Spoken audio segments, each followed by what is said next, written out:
Salam sejahtera pemirsa, berjumpa lagi bersama saya dalam pembahasan buku Bugar Selamanya. Buku ini menyuguhkan kepada kita bahwa perubahan pola hidup yang akan menambah umur dalam hidup Anda dan menambah semangat tahun-tahun kita pada saat kita menjalani kehidupan kita. Baiklah, di dalam situasi apapun yang kita hadapi, kita boleh selalu bersyukur, berterima kasih kepada Tuhan. Karena di nasihat firman Tuhan dikatakan, hati yang gembira adalah obat yang manjur. Biarlah kita terus mau menyerahkan kehidupan kita kepada Tuhan, menyerahkan beban kehidupan kita di bawah kaki salibnya, dan Dia akan meringankan setiap langkah-langkah kehidupan kita. Saat ini kembali lagi saya mengundang akan seluruh anggota keluarga dan saudara-saudara semua. Kita dapat berkumpul bersama-sama, kita akan mempelajari nasihat firman Tuhan pada saat ini, dan biarlah rencana-rencana indah Tuhan itu akan menjadi bagian masing-masing kita.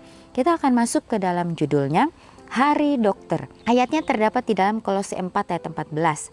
Salam kepadamu dari tabib Lukas yang kekasih dan dari Demas. Di Amerika Serikat, tanggal 30 Maret adalah Hari Dokter. Pada tahun 1930-an, Nyonya Charles Almond dari Winder, Georgia menyarankan agar suatu hari diperingati setiap tahun untuk menghargai dan memberi penghormatan kepada orang-orang yang berprofesi medis. Tanggal 30 Maret dipilih karena pada tanggal itulah di tahun 1842 obat bius pertama kali digunakan sebagai agen anestesi dalam pembedahan oleh Dr. Crawford Long, seorang dokter dari Georgia.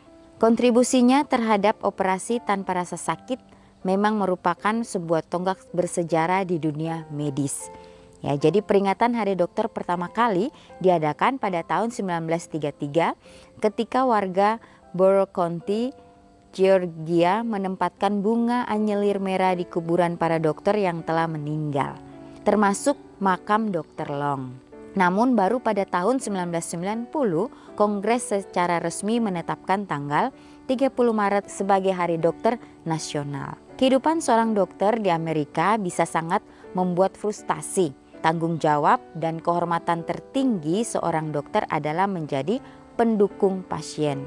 Tetapi tekanan dari masyarakat, pemerintah, pengusaha, dan perusahaan asuransi untuk mengurangi biaya di saat yang sama meningkatkan kualitas, menciptakan ketegangan dan dilema etika yang konstan, yang sebelumnya tidak dialami oleh para dokter beberapa tahun yang lalu. Repotnya mengelola perawatan, dokumen yang menumpuk, mengurangi pengembalian, pembayaran jam kerja yang panjang, ketakutan akan tuntutan hukum, kehidupan keluarga yang tercerai-berai, utang pendidikan yang sangat besar, dan hilangnya otonomi telah mendorong banyak dokter ke jurang kehancuran. Banyak yang memilih untuk pensiun dini atau memasuki bidang-bidang non-klinis. Ya, jadi bagi mereka yang tidak berkecimpung dalam bidang medis, terkadang sulit untuk mendapatkan banyak simpati atas penderitaan dokter saat ini, karena mereka masih bisa menikmati pola hidup yang relatif sangat nyaman dan prestis masyarakat yang cukup besar.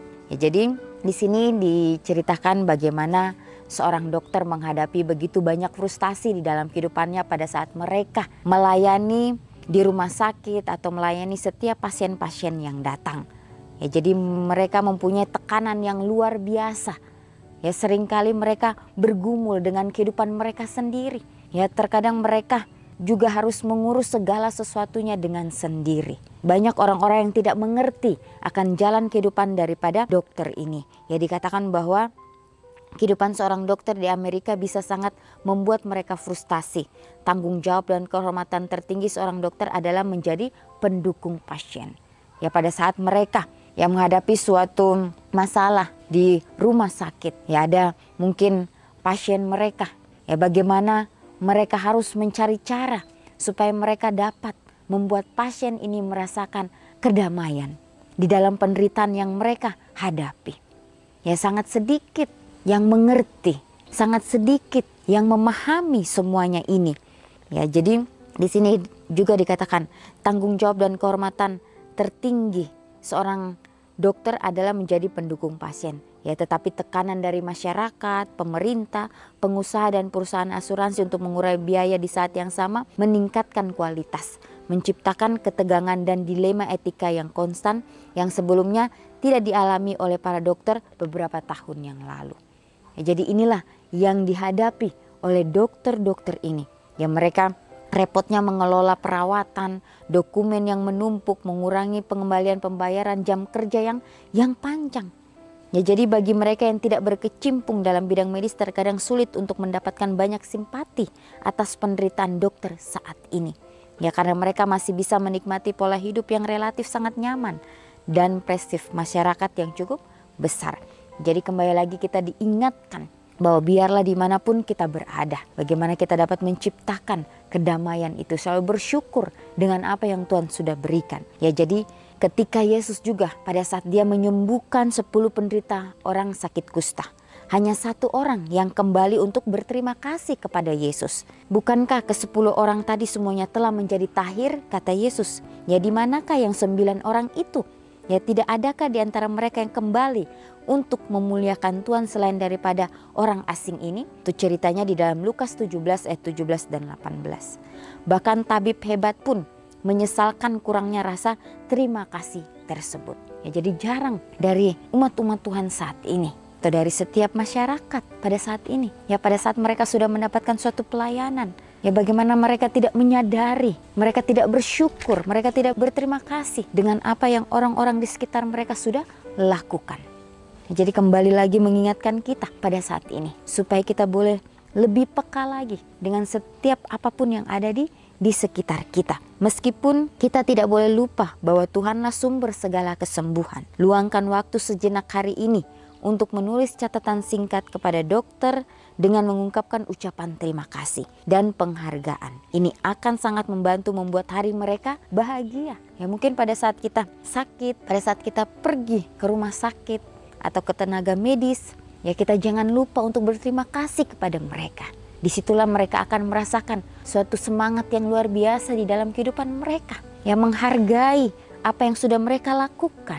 Sehingga mereka juga merasakan ya kedamaian surga itu di dalam kehidupan mereka. Ini akan sangat membantu membuat hari mereka bahagia. Dan hal ini bahkan mungkin akan membuat mereka tampak tidak terdesak dan tertekan ketika kita mengunjungi mereka di kantor mereka. Jadi hal yang sungguh luar biasa. Ya bagaimana di dalam setiap kehidupan kita, biarlah kita boleh menjadi berkat. Boleh selalu mengucapkan terima kasih dimanapun kita berada. Bersyukur dengan apa yang Tuhan sudah berikan kepada kita. Ya karena dari hal yang terkecil itulah kita merasakan ya dampak yang luar biasa yang akan orang-orang itu rasakan di dalam kehidupan mereka. Ya berterima kasih dengan apa yang Tuhan sudah ciptakan untuk kita. Dengan apa yang Tuhan sudah berikan di dalam kehidupan kita hari demi hari. Ya karena pada zaman Yesus, ya bagaimana Yesus pun berjalan dari satu kota ke kota yang lain. Dari satu desa ke desa yang lain. Ya bagaimana dia juga merasakan penderitaan dari setiap orang-orang yang dia temui. Bagaimana dia merangkul orang-orang di sekitarnya untuk merasakan kedamaian itu. Ya pada saat Yesus menyampaikan akan kebenaran firman Tuhan, dari yang anak-anak pun mereka dapat mengerti apa yang Yesus sampaikan kepada mereka. Orang-orang yang tidak terpelajar pun mereka memahami apa yang Yesus ucapkan. Ya sehingga mereka mendapatkan suatu hal yang luar biasa di dalam kehidupan mereka. Mereka merasakan syukur yang luar biasa. Jadi pelajaran demi pelajaran yang sudah kita pelajari hari demi hari. Ada pesan singkat yang harus kita pegang di dalam kehidupan kita. Supaya kita dapat menjadi berkat dimanapun kita berada. Ya dikatakan juga di sini, salam kepadamu dari tabib Lukas yang kekasih dan dari Demas. Ya jadi bagaimana Lukas juga di dalam setiap pelayanan yang dia lakukan. Dia selalu melakukan itu dengan sepenuh hatinya. Dia melayani dengan tanpa pamrih. Apapun yang dia lakukan, dia terus mengandalkan akan Tuhan yang ada di surga. Sehingga orang-orang pada saat itu merasakan kesembuhan yang luar biasa. Bukan kesembuhan jasmani saja, tapi kesembuhan rohani di dalam kehidupan mereka. Ya begitu pula dengan perjalanan Yesus. Ya dikatakan tadi kita diingatkan kembali. Ya bagaimana Yesus menyembuhkan 10 penderita kusta. Hanya 1 orang yang kembali untuk berterima kasih kepada Yesus. Ya tentunya Yesus tidak mengharapkan itu. Tapi bagaimana hal yang sangat sederhana. Yang hanya mengatakan terima kasih. Itu pun dilupakan. Tentunya teguran kepada saya secara pribadi dan kepada kita semua. biarlah kita dapat menghargai sesama kita. Berterima kasih dengan apa yang orang-orang di sekitar kita sudah lakukan. Itu adalah hal yang luar biasa.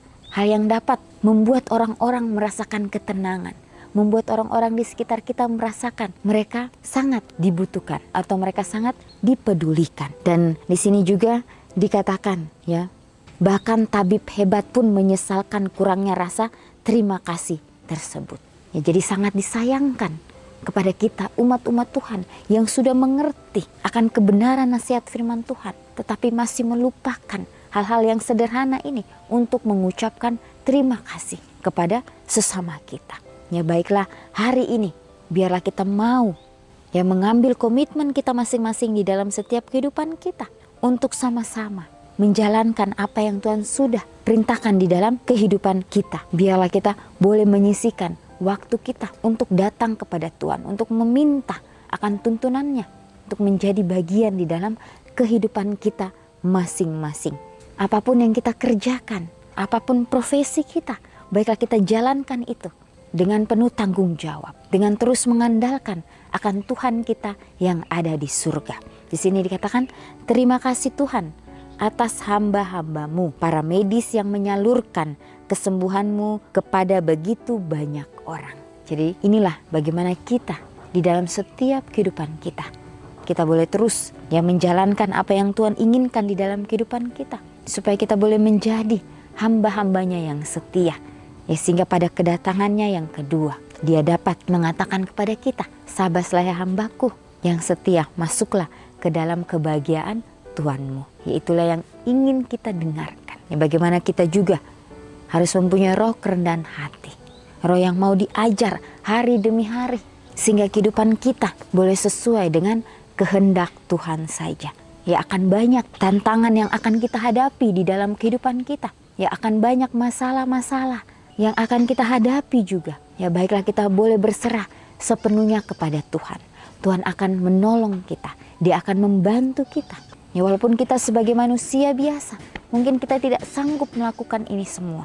Tapi bagaimana dengan pertolongan Tuhan saja, Dia akan menyanggupkan kita untuk menjalani kehidupan kita hari demi hari. Dengan rasa terima kasih, dengan tersenyum, maka orang-orang di sekitar kita akan merasakan kedamaian yang dari surga. Ya inilah nasihat firman Tuhan pada saat ini. Biarlah ini dapat menjadi berkat bagi masing-masing kita. Biarlah kita terus mempunyai penyerahan sepenuhnya hanya kepada Kristus saja. Ya pemirsa, kita akan berjumpa lagi di kesempatan yang berikutnya dan Tuhan memberkati.